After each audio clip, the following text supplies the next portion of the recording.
ભારતમાં સર્વપ્રથમ ત્રિસ્તરીય પંચાયતી રાજનો અમલ કરનાર ગુજરાતમાં 33 જિલ્લા પંચાયત અને 251 તાલુકા પંચાયતનો અતિ ખર્ચ, ઉચાપત અને નાણાકીય ગેરવહીવટનો મોટો અડ્ડો થઈને ઉભરી રહી છે।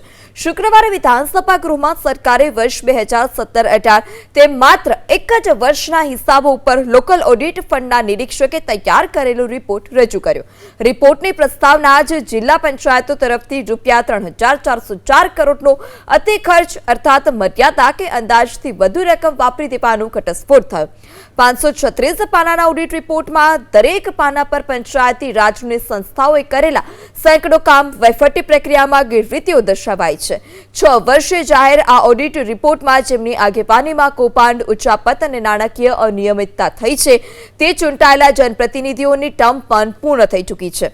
સેંકડો અધિકારીઓ, કર્મચારીઓ નિવૃત્ત પણ થઈ ચૂક્યા છે। આ સ્થિતિમાં હવે બેફામ ભ્રષ્ટાચાર આચરનારાઓ સામે શું કાર્યવાહી થશે તે સૌથી મોટો સવાલ છે। 12 મોટા વિભાગો, સેંકડો યોજનાઓના કામોમાં 148 જેટલા ઉચાપતના કિસ્સા નોંધાયા અને જેની રકમ 9 કરોડ 10 લાખ રૂપિયા થવા જાય છે અને જેમાં રસ્તા, આંગણવાડી, પાણી જેવા મોટા કામો ઉપરાંત બિયારણ વિતરણ જેવા નાના કામોનો પણ સમાવેશ। તો આ તરફ જિલ્લા અને તાલુકા પંચાયતમાં ગેરરીતિનો જે મુદ્દો છે તે ગૃહમાં રજૂ થયો હતો। ગેરરીતિનો ગૃહમાં રજૂ કરાયો ઓડિટ રિપોર્ટ। ગૃહમાં રજૂ થયેલા રિપોર્ટને લઈ કોંગ્રેસ સાંસદ કાર્પેટ પ્રહાર। વિધાનસભામાં રજૂ થયેલ અહેવાલ ભ્રષ્ટાચારને કરે છે ઉજાગર। નાણાં પંચની સ્થાપનાને કારણે ગુજરાતને મોટું નુકસાન થયું હોવાની વાત પણ મનીષ દોશીએ કરી। અમદાવાદ જિલ્લામાં વાઉચર વગર બારોબાર કામ થાય તે ગંભીર, જવાબદારી નક્કી કરી કાર્યવાહી કરવાની મનીષ દોશીએ માંગ કરી। જે રીતે વિધાનસભામાં ગઈકાલે અહેવાલ રજૂ થયો એ અહેવાલે પંચાયતી રાજમાં એટલે વિવિધ પંચાયત, જિલ્લા પંચાયતમાં ચાલતા મોટા ભ્રષ્ટાચારનો ઉજાગર કરે છે।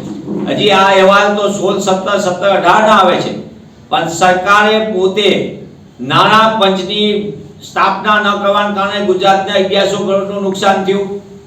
પંચાયતના નામે નાણાં અપાવવાના બદલે ભાજપ સરકારે પંચાયતની સત્તા ઉપર કાપ મૂકીને કેન્દ્રીકરણ કર્યું।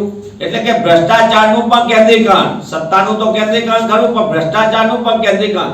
પણ જે અહેવાલ આવ્યો છે એ અહેવાલમાં કોઈ પણ પ્રકારની મજૂરી વગર 3404 કરોડ રૂપિયા જેટલી માતબર રકમો બારોબાર પંચાયતોમાંથી વપરાઈ ગઈ, બારોબાર સગે વગે થઈ ગઈ।